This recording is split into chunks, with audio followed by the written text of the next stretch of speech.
Hello, beautiful ladies. Happy solstice if you celebrate. I had a much bigger video planned for today, but I'm going to keep it pretty short because I'm running behind. So, what is Christmas? Is Christmas a Christian tradition? Is it a pagan tradition? It, like many holidays in the European tradition, was started from pagan traditions, but morphed into a Christian holiday as opposed to when Christianity was forced upon everyone, them successfully getting the pagans to stop celebrating their holidays and completely convert to doing fully Christian ones. And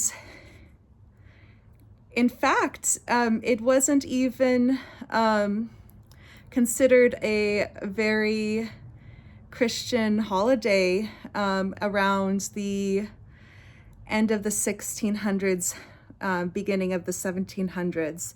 There were multiple Christian groups that were actually trying to ban Christmas because there was a lot of change in Christianity at the time. There were new denominations coming about, people with new ideas about how we should be Christian.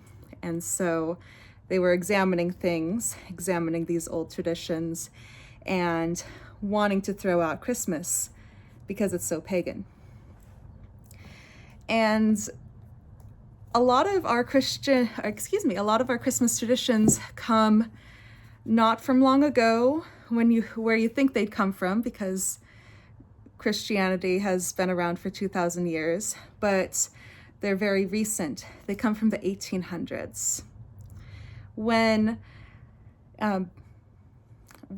Christmas was celebrated prior to the 1800s by those of the lower class, they would do what's called wassailing, where they would go to the houses of the rich people and demand that the rich people give them food and drink. And if the rich people did not comply, they would threaten them with either physical harm or harm to their property.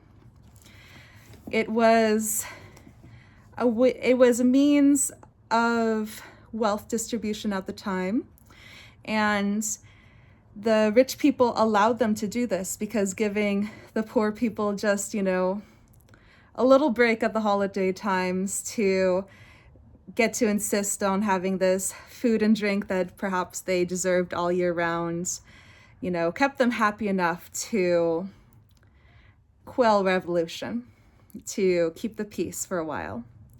Of course, back then, kingdoms were overthrown much more frequently than they are now.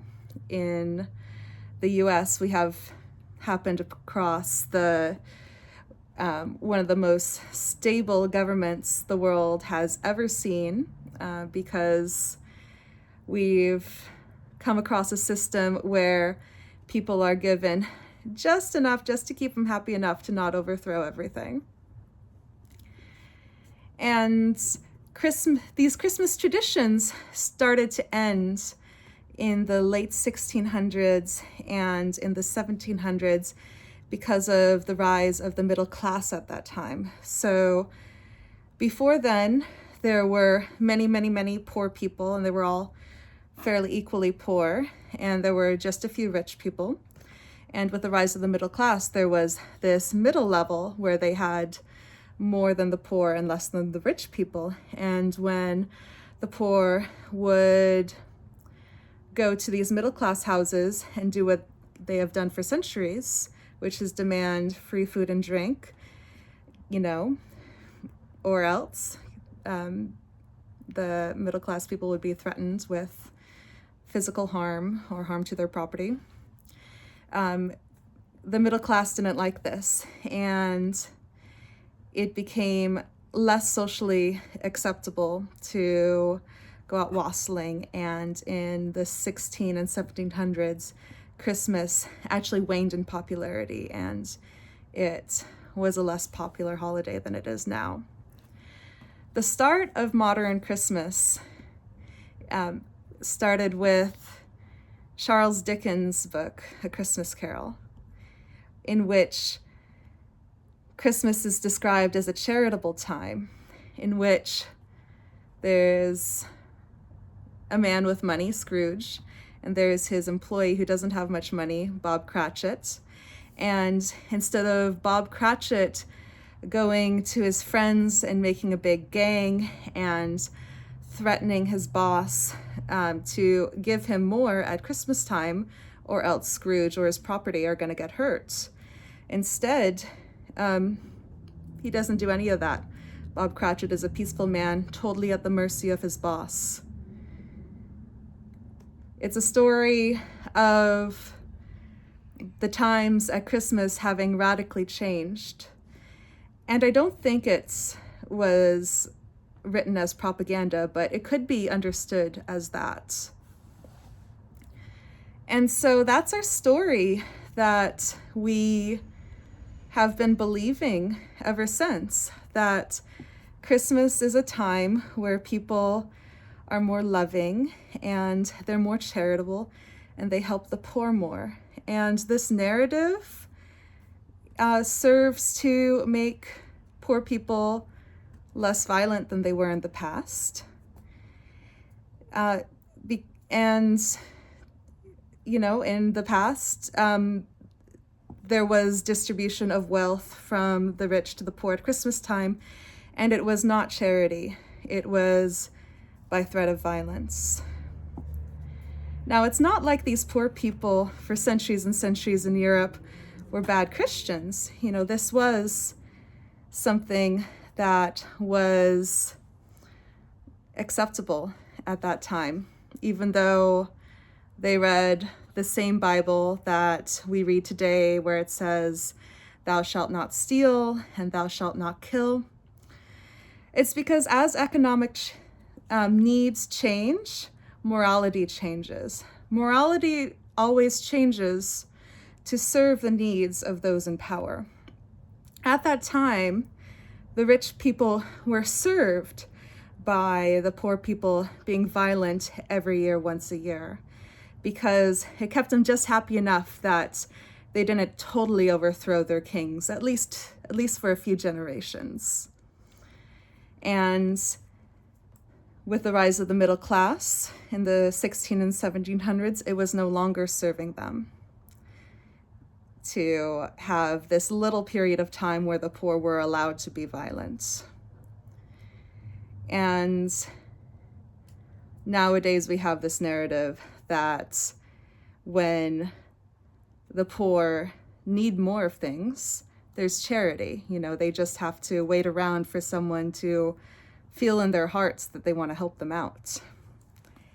If you want to read a lot more about ways in which religion has been a response to economic circumstances at that time, the book I recommend is Debt, the First 5,000 Years. And I'd read this book years ago, so I knew of the idea of religion being a response to economic needs at the time of the formation of that religion.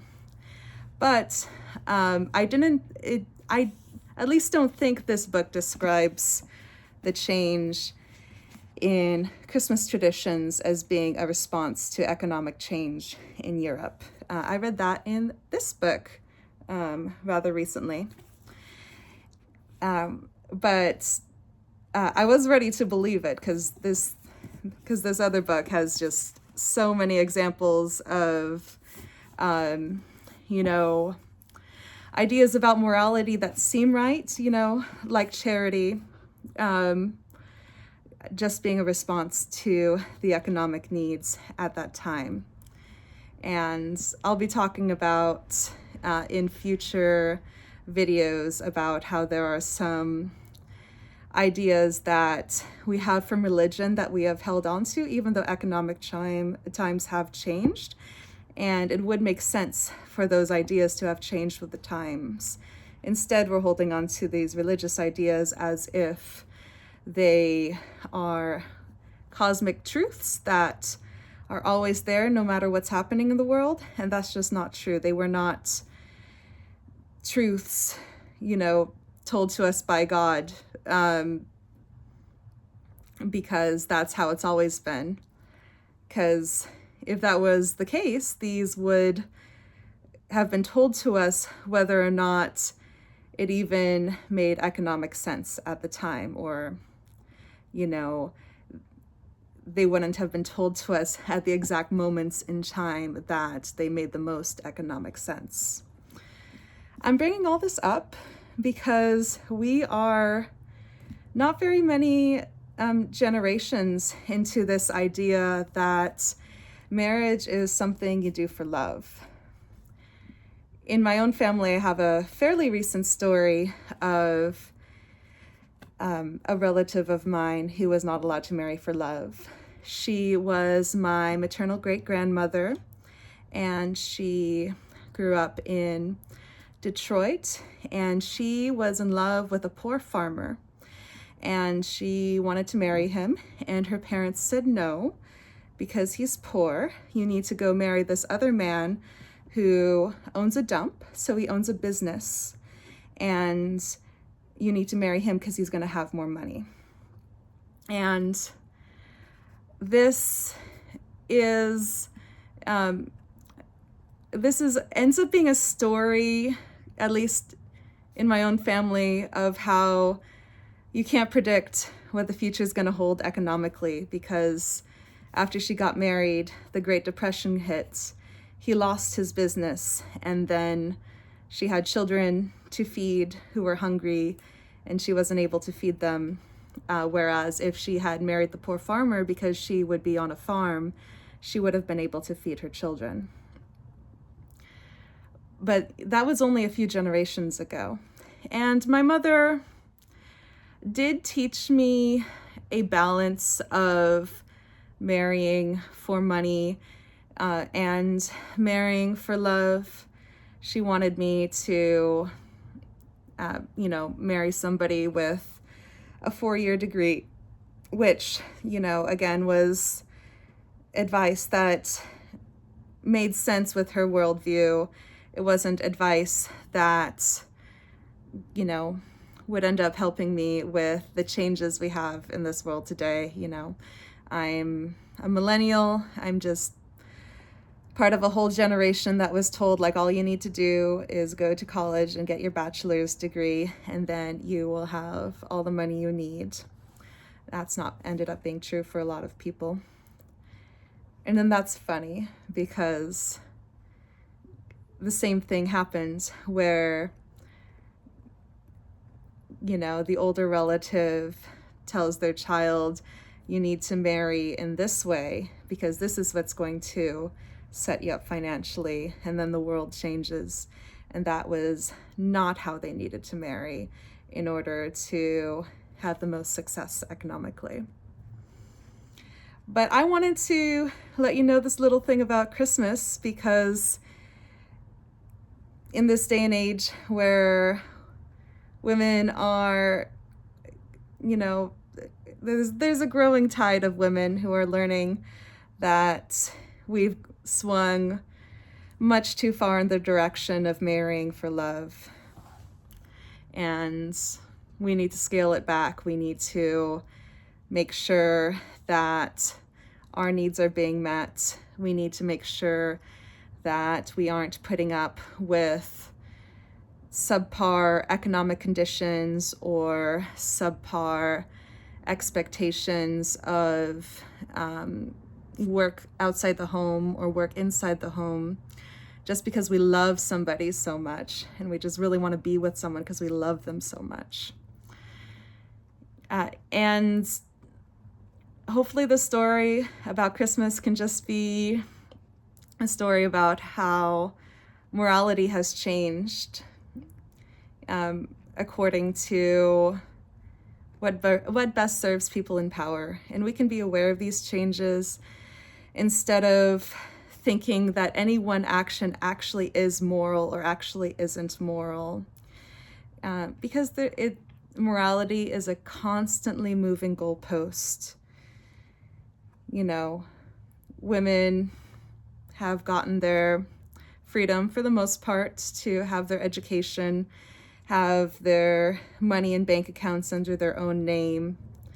And instead of us having an easier time, they've just changed the rules of the game yet again so that they can extract as much value and labor out of us as possible, you know, while letting us think we won, you know, giving us just enough, you know, to keep us quiet and peaceful and not overthrow things, you know, just like the wassailing of the past was a little indulgence the poor were given so that they could have a little bit and feel like they had enough, so they didn't ask for more. I have more to tell you about this, about how to manifest in ways that are considered immoral in this modern time. You know, as